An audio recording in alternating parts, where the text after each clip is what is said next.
Vai esi domājis par to, kādi uzņēmumi ir mums apkārt?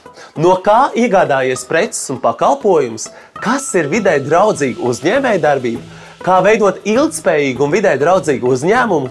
To mēs noskaidrosim jaunākajā Soli priekšā epizodē.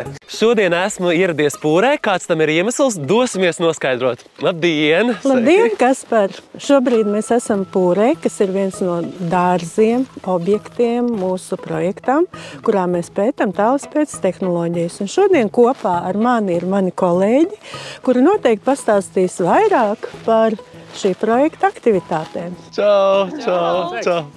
Lai man un skatītājiem būtu skaidrs, vēlos noskaidrot, ko tad īsti nozīmē tālspēja. Kaspar, tātad tālspēja būtībā ir metode, ar kuras palīdzību var iegūt datus gan no augšas, gan arī no sāniem. Cilvēkam klāt neesot. Ja mēs skatāmies, kas ir tālspēja, tātad būtībā datus mēs iegūstam gan no satelītiem, gan var arī no lidmašīnām iegūt. Nu jau ir ienākušas jaunās tehnoloģijas, ja bezpilota gaisa kuģi, tā sauktie droni. Arī ar dronu palīdzību, tad mēs iegūstam datus par šo augļu dārzu. Bet par to vairāk pastāstīs kolēģi. Oho, Mārtiņ, es skatos, ka šī tad ir viena no tehnoloģijām, kur izmanto augļu dārzu novērtēšanā, vai ne? Jā, taisnība. Un šis ir drons? Jā, tas ir drons. Ar viņu mēs ceļamies gaisā, aplidojam augļu dārzu, safotografējam bildes. Tālāk jau datorā un no augšas varam skatīties bildēs, vai tas koks ir vesels, dzeltens, zaļš, zils un kāds viņš ir, ko viņš dara, kāpēc viņām aug augļi vai neaug augļi. Jā. Es esmu redzējis savā dzīvē dažādas drons, un šis ir tāds milzīgs drons. Vai mums būs arī šodien iespēja viņu palaist un paskatīties reāli uz šiem augļu dārziem? Tieši tāpēc mēs esam šeit. Okay. Laižam vaļā. Ok, laižam!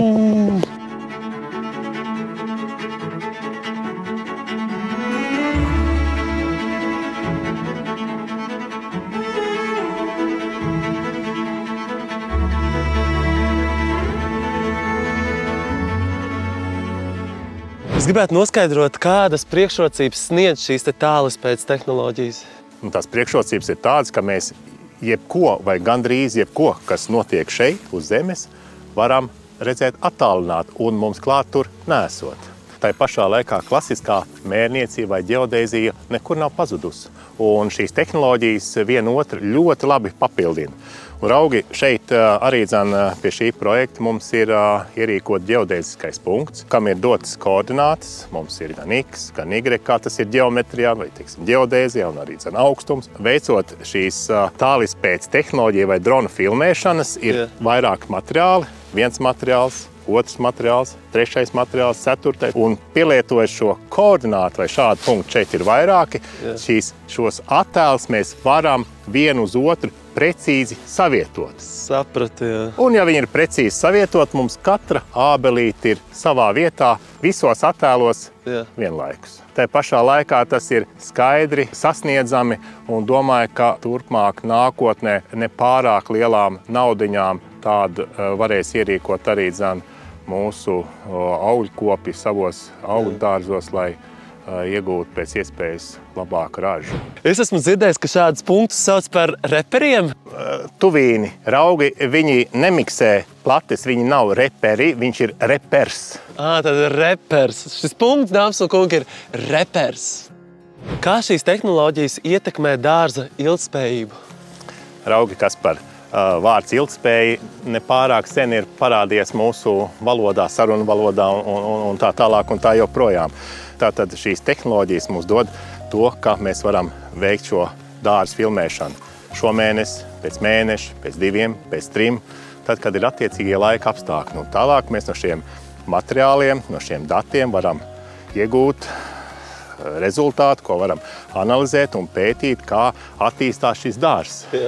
Lūk, un galu galā no šī materiāla mēs varam spriest par šī dārza produktivitāti, cik viņš dos augļus, cik daudz ābolīšus un līdz ar to, cik daudz naudiņa makā būs tam, kam šis dārzs pieder.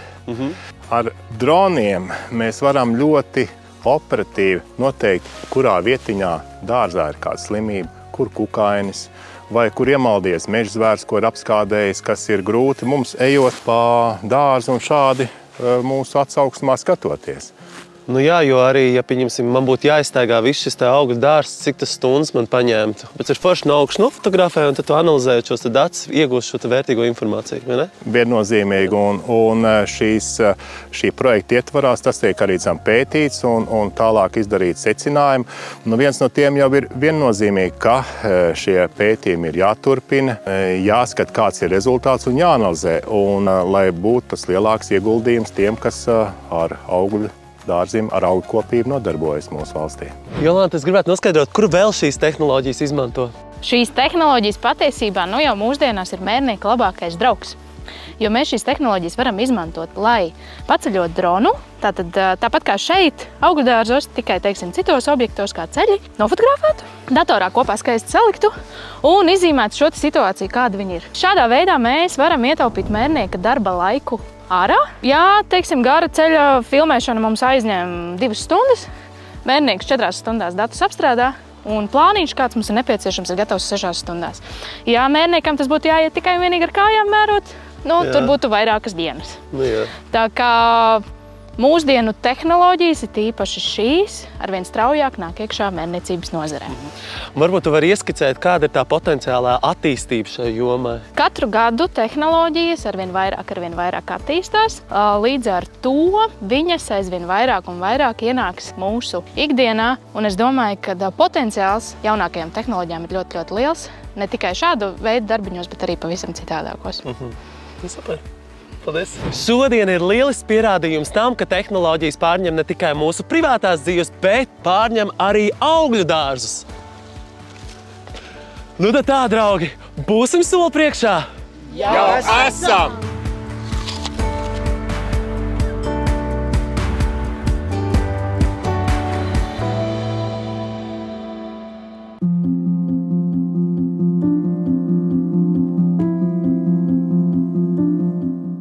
Jau otro reizi šajā sezonā cīmojies pie saviem draugiem Liepājas pusē. Sveiks! Sveiks! Sveiks!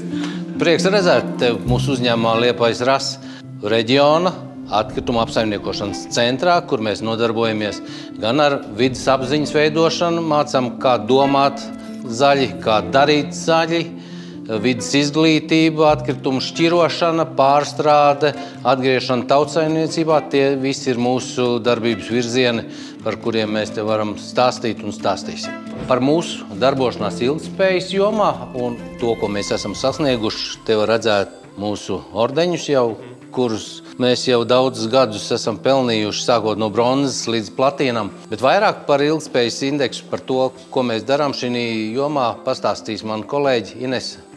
Lūdzu. Sveiki! Prieks iepazīties. Vēlos noskaidrot, kādas tad ir Liepājas RAS uzņēmuma vērtības. Mūsu vērtības ir mūsu darbinieki. Savā ziņā liekas banāli un vienkārši, toties savā būtībā ļoti pamatīgi, jo mūsu darbinieki, viņu profesionalitāte, viņu motivācija, viņu lojalitāte mums ļauj sasniegt to, kur mēs esam, un arī noturēt to. Par darbiniekiem ir jārūpējas. Un jārūpējas ne tikai skaistos vārdos runājot, bet arī radīt, veidot risinājumus, kas ir balstīti viņu vajadzībās.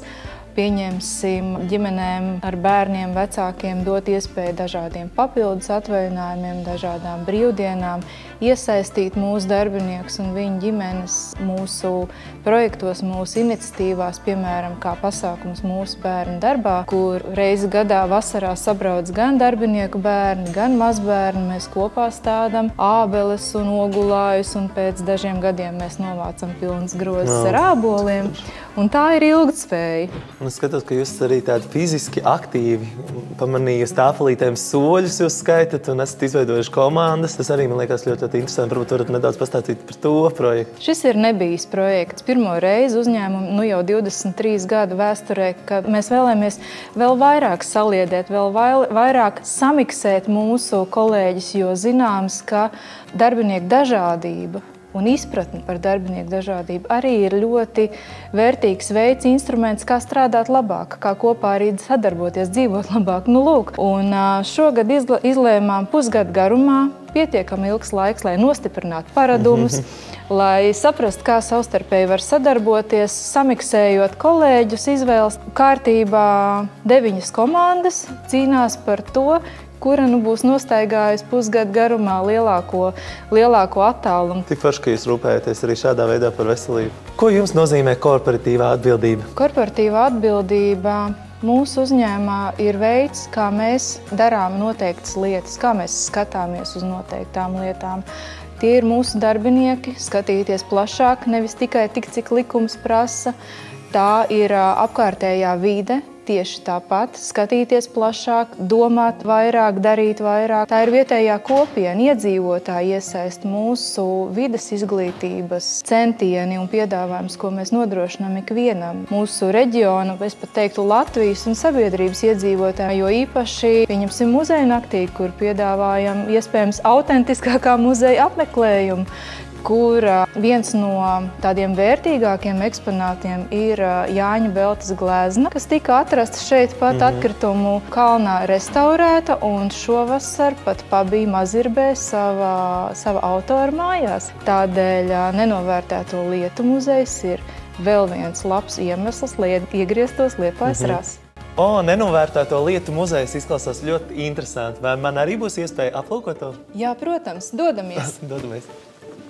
Šī glezna ir viens no vērtīgākajiem muzeja eksponātiem, taču daudz un citu vērtīgu muzeja eksponātu būs otrā stāva muzejā, kur tev sagaidīs mani kolēģi. Milzīgs paldies un bija prieks iepazīties. Jā, tātad šis ir nenovērtēto lietu muzejs. Wow! Un tad šīs te visas lietas, cik es saprotu, ir atrastas atkritumos, vai ne? Pareizi, jā.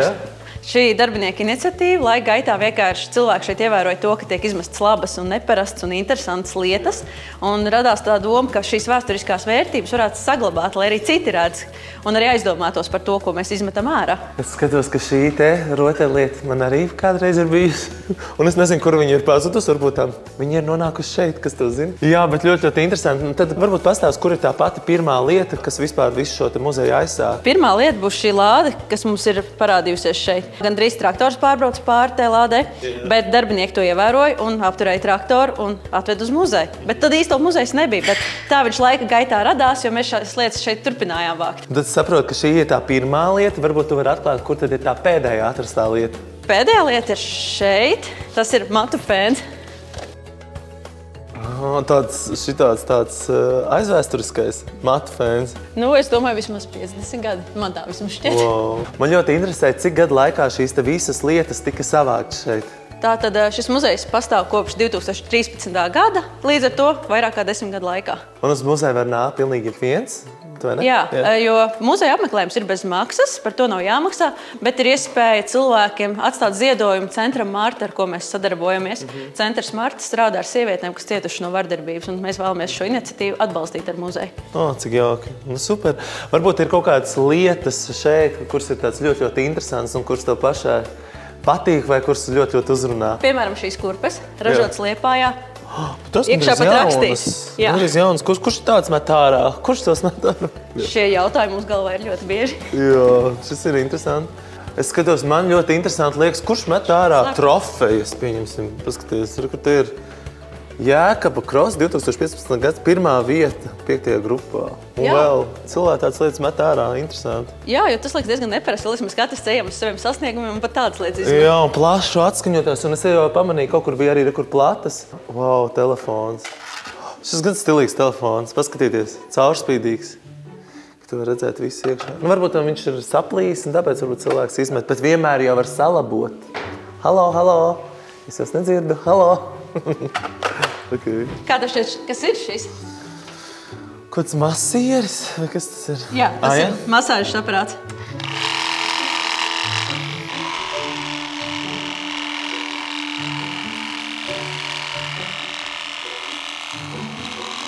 Bet ir labi. Ir tiešām labi, ir spēcīgi. Es skatos, ka ļoti daudz ir visādāk mūzikas instrumenti. Ir interesanti, ka cilvēki arī tādas lietas met ārā, jo mūzikas instruments vienmēr var salabot arī. Un runājot arī par mūziku un vispār kā mākslu kā tādu, mums tiek atvesti un izmest dažādi mākslas darbi. Piemēram, šī ir Emas Marhilēvičas glezna, Ulda Marhilēviča mammas glezna. Un šis ir Oto Tilliņš, arī latviešu mākslinieks.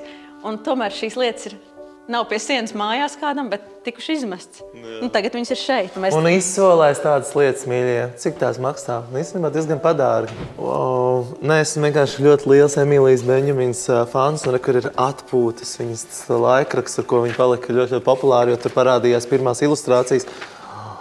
Un šī taču ir vēsture. Šī ir Latvijas vēsture. Un pusies, tur ir vesela kauda. Nu labi, bet visas šīs lietas, un tad, kad viņas jūs atrodat, jūs viņas kaut kā apstrādājat, nomazgājat, notīrat, un tad viņas nonāk šeit, vai viņas uzreiz kā protams, ir tā nes? Ka mēs viņas notīram, mēs viņas sapucējam. Ja kādreiz vajag, mēs arī kaut ko mazliet sataisam. Piemēram, mums ir tur mazs strūkli, ko mēs ar kolēģi kopā sataisījām, lai viņi darbotos. Okay. Ja cilvēkiem vēl pēc nostalģijas ir iespēja pasmaržot šīs smaržas. Viņas joprojām smaržo. Šitā man omīts smaržoja. Man īstenībā esmu tāds cilvēks, es pēc smaržas reiz atgriežos kaut kādās atmiņās bērnībā, un šita atgriezos ritīgi bērnībā. Un tā ir tā biežākā atsauksme, ko cilvēki pasaka, kad viņas pasmaržo šīs smaržas. Kad tā ir tāda bērnības smarža, vai arī smaržo pēc vecmāmiņas. Šitas bija laukos. Mana omīts mamma. Šitā ritīgi smaržoja māju. Laikam, varbūt tam šīm smaržām arī smaržojās. Tiešām ļoti atmiņā ir. Tātad, jā, muzejā stāv dažādas senas neprastas lietas, bet tā var atrast vēl kaut kādu pielietojumu. Piemēram, var uztaisīt spēli. Desu spēli. Vēlies spēlēt? Pavisam noteikti. Krūzītes vai šķīvīšus? Es tieši ar šķīvīšiem. Un šī arī atrast, vai ne? Jā. Un tas sāc pirmā. Labi. Nu jā, protams, šis ir ļoti gudrs gājiens. Es arī to parasti izvēlētos, jūs iet pirmais.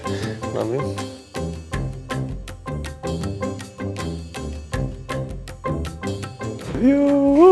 Draudzību uzvar. Milzīgs paldies jums par jauko uzņemšanu. Es tik tiešām novēlu jūsu uzņēmumam turpināt zelt un plaukt un nākotnē iegūt vēl lielākus platīna apbalvojumus. Bet jums, mīļie skatītāji, mēs vēlamies novēlēt pavisam vienu. Domā zaļi, dari zaļi! Finanšu eksperts sadarbībā ar Svetbanku. Korporatīvā atbildība ilgspējas kontekstā, ar to mēs saprotam uzņēmumu prakses rūpējoties par darbību ilgtermiņā.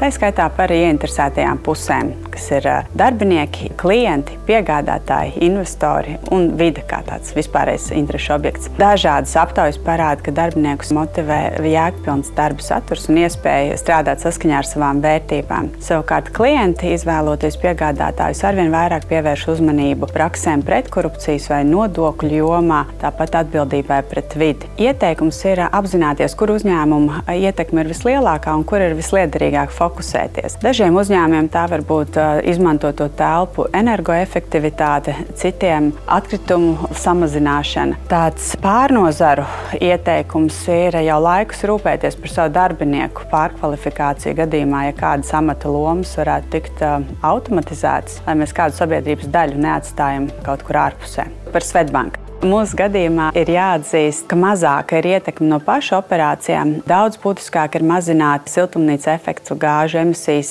mūsu finansētajos portfeļos, gan hipotekārajā, gan arī dažādu komerc nozaru. Bet tā nav vienīgā mūsu rūpe. Tāpat tās būtiska joma ir digitālo risinājumu pieejamība un noturība pret dažādiem kibernoziegumiem, jebkādu krīžu operatīvu atrisināšana. Un arī mēs iestājāmies par sabiedrības finanšu veselību, lai mazinātu ekonomisko nevienlīdzību. Praktiski tas nozīmē aicināt veidot dažādus finanšu buferus un uzkrājumus, lai cilvēks ir pasargāts nebaltā dienā. Vērtīgi ir arī praktizēt varbūt mazākas ietekmes lietas, bet kas katram darbiniekam ļauj justies iesaistītam. Piemēram, neizmantot vienreiz lietojamos traukus ēdnīcā, vidē draudzīgs transports ceļā uz darbu, invazīvo sugu apkarošana, koku stādīšana un tam līdzīgi. Un varbūt jāpiebilst, ka tradicionālākas korporatīvās atbildības forma, kas ir ziedojumi, nebūtu nav zaudējusi savu efektivitāti. Ko vēl gribētos aicināt, ir